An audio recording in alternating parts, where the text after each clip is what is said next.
Welcome back to the Waiver Wire Show. This is week 8. Let's check out some pickups that may help improve your fantasy football team. But before that, what's cracking? It's your boy Broshmo. Just in case you did not know, so go ahead, leave a thumbs up if you enjoy the content, and become a bro and subscribe. Thank y'all very much for last week. The draft videos are doing great, and I tried to reply to most of y'all's comments, but yeah, if I missed a few, my bad. And yeah, no webcam today. Can't be as bombastic. That's the word I'm looking for, as I usually am. I'm watching my kid, but I want to get this video out real quick. I do have another video coming out today. We'll go over my midseason prospect rankings for the 2020 draft. It's going to be my new scouting report video, so check out that. But let's go ahead. Let's talk about quarterback pickups. And Matthew Stafford's got to be high on a lot of people's lists, especially no carry-on. It's not like Ty Johnson came out there, lit the world on fire. He was averaging like 2 or 3 yards a carry, so it wasn't looking good. They got a very juicy matchup against the Giants, and he's available in over half of leagues, so that's a good pick there. Kirk Cousins, he's on fire. He's got a game against Washington. You got to watch out for that, though.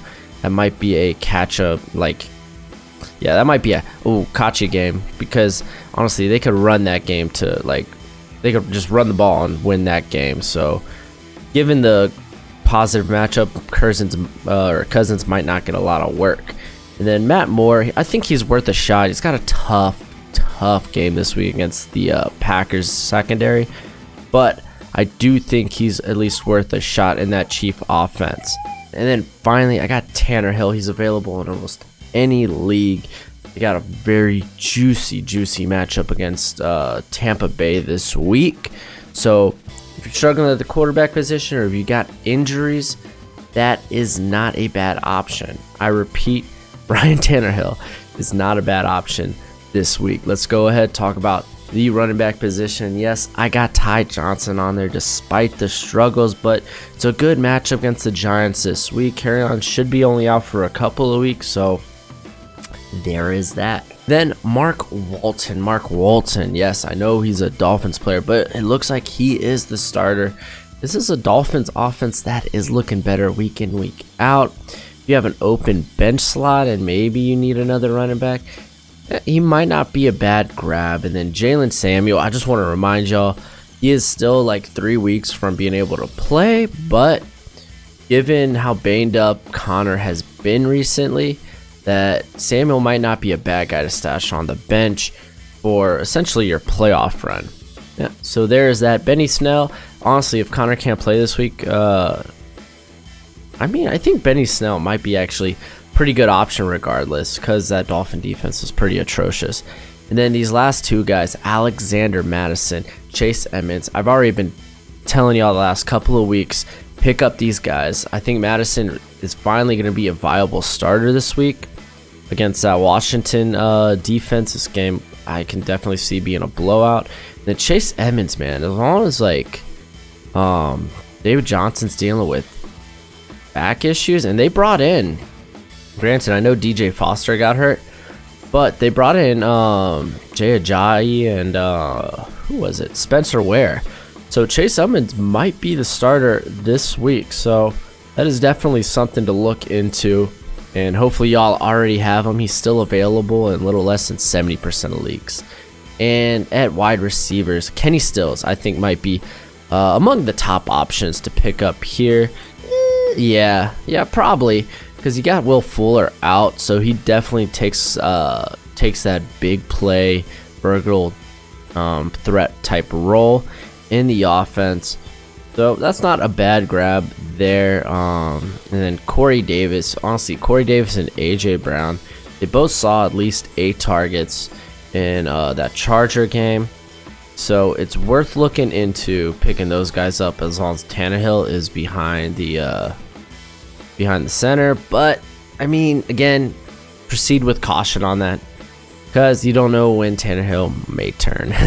Deontay Johnson, as always, I think he should be rostered. He's available in almost 90% of leagues, so I think he should be rostered, especially for this game coming up against Miami, where he could see a lot of attention. And then Alex Erickson, I said last week I wanted to see a little bit more. Honestly, if you're in a deeper league, I wouldn't mind picking him up, but you got AJ Green potentially returning soon. And I mean, this guy, his targets, like week 1 he had 4 targets, and then for a large spell it was like 2 to 1, or 1 to 2 targets, and then last couple of weeks he jumped from 6 to 14. It's a tough matchup this week against the Rams, so he would be a low priority pickup. But hey, if you're really desperate at that receiver position like I am, might not be a bad guy to look at. Let's talk tight ends, because there's actually a good amount of tight ends to talk about. There's a few. I want to talk about Dallas Goedert, because he's been balling out. He's been getting incorporated with the offense more and more since getting hurt. They're running a lot more 2 tight end sets.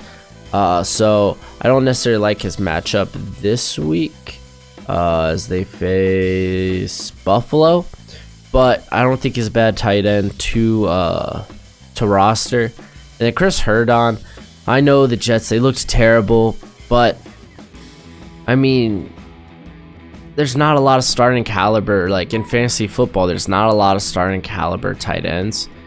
So this is not a bad guy to roster, especially if you already have a tight end in place.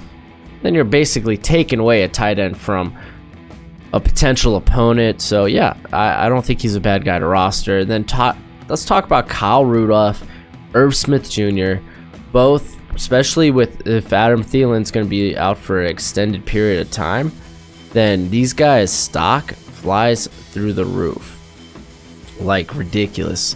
The amount of, especially Kyle Rudolph, because he's definitely the end zone threat there. So I really like this. Irv Smith Jr., I know they'll probably kick him on the outside. They've used him more and more and more.